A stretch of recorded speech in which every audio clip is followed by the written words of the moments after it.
kembali bertemu dalam pelatihan pengelolaan sampah. Bagaimana kabarnya sobat lingkungan dimanapun berada? Semoga kita semua selalu sehat, selalu dilancarkan rezekinya dan selalu diberikan semangat. Pada pertemuan kali ini kita akan melanjutkan pembelajaran kita tentang pengolahan sampah. Dan topik kita pada kali ini yakni tentang hukum dan regulasi pengelolaan sampah. Nah, sobat lingkungan, perlu diketahui sampah yang dihasilkan dari aktivitas kita sehari-hari ini perlu dikelola dengan sangat bijak sehingga tidak menimbulkan dampak negatif bagi lingkungan sekitar kita ataupun lingkungan pada umumnya.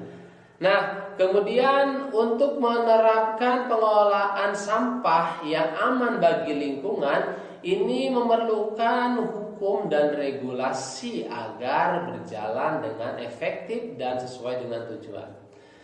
Kemudian sobat lingkungan, di sini pengolahan sampah itu tidak bisa bergantung kepada praktik individu dan diperlukan sesuatu regulasi serta hukum yang kuat sehingga hukum dan regulasi ini membantu untuk terjadinya pengolahan sampah yang tentunya pengolahan sampah yang aman bagi lingkungan ya sobat. Nah, oleh karena itu di sini hukum dan regulasi tentang pengolahan sampah berfungsi sebagai kerangka kerja untuk memastikan pengolahan sampah itu benar sesuai dengan tujuan dan aman bagi lingkungan dan tentunya berkelanjutan sobat. Nah, di negara kita di Indonesia ini memiliki beberapa hukum dan regulasi tentang pengolahan sampah. Di mana untuk pengolahan sampah ini pertama regulasinya dan hukum dan regulasinya diatur dalam Undang-Undang Nomor 18 Tahun 2008 tentang pengolahan sampah. Nah, dalam peraturan ini memuat beberapa komponen inti di mana di dalam Undang-Undang Nomor 18 Tahun 2008 ini mencantumkan atau menjelaskan tentang definisi dan ruang lingkup pengelolaan sampah, kemudian hak dan kewajiban pemerintah, kemudian pemerintah daerah terkait tentang pengolahan sampah, strategi pengolahan sampah, pengolahan sampah rumah tangga dan sejenisnya, pendanaan dan pembiayaan serta pengawasan dan penegakan hukum pengelolaan sampah. Nah, selanjutnya sobat, selain Undang-Undang Nomor 18 Tahun 2008 tentang pengolahan sampah, masih ada ternyata hukum dan regulasi yang mengatur tentang pengolahan sampah juga. Yakni ada PP Nomor 81 Tahun 2012 tentang pengolahan sampah rumah tangga dan sejenisnya.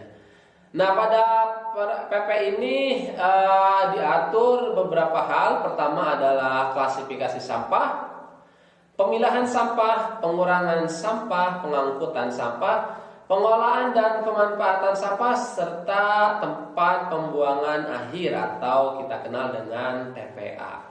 Nah, hukum-hukum ini merupakan salah satu contoh dari yang disebutkan tadi, yakni Undang-Undang Nomor 18 Tahun 2008 tentang pengelolaan sampah serta PP Nomor 81 Tahun 2012 tentang pengelolaan sampah rumah tangga dan sejenisnya. Ini merupakan beberapa hukum dan regulasi yang membantu serta kerangka dasar untuk mengelola sampah.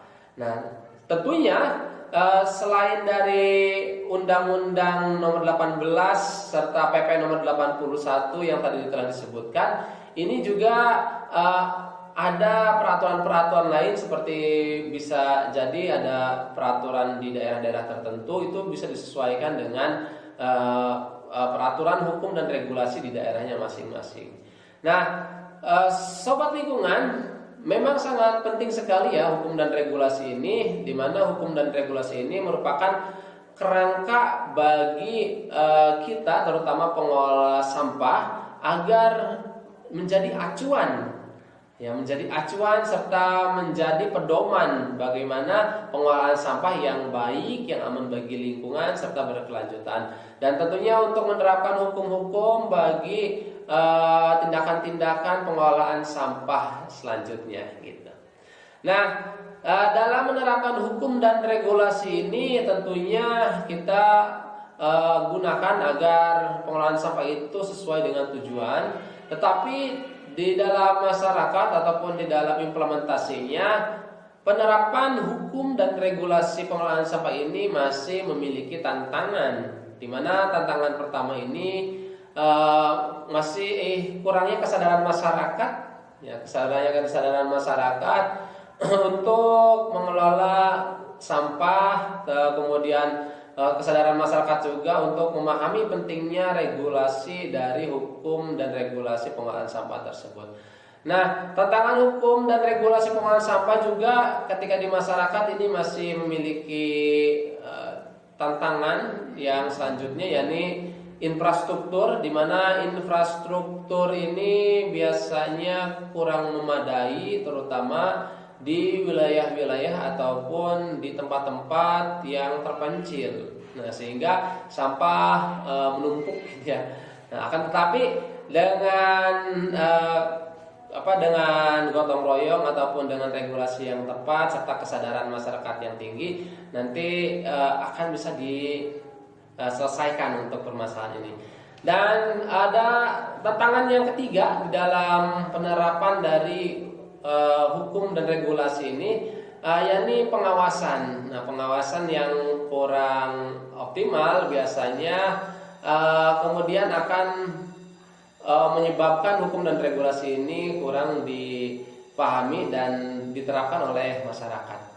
Nah, dan selanjutnya dalam menerapkan hukum dan regulasi juga tentunya harus disertai dengan pendanaan ya, di mana pendanaan ini akan mendukung operasional pengelolaan sampah serta akan mendukung juga infrastruktur yang dibutuhkan dalam pengelolaan sampah.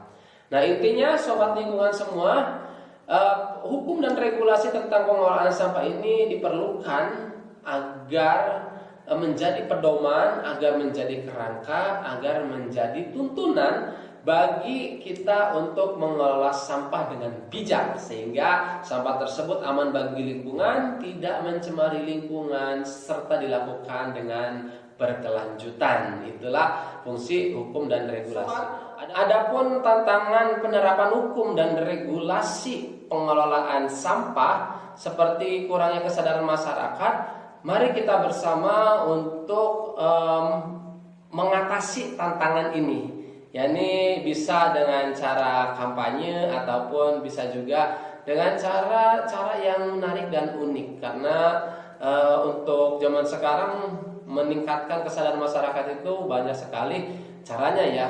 Selain dengan kampanye kepada ataupun mengajak orang-orang di lingkungan sekitar kita, bisa juga kita mengajak secara lebih luas menggunakan medsos ataupun menggunakan teknologi yang berkembang pesat pada zaman sekarang. Nah, sobat lingkungan semuanya. Nah, sobat lingkungan, oleh karena itu tetap jaga lingkungan, bijak mengelola sampah, and clean today, better tomorrow.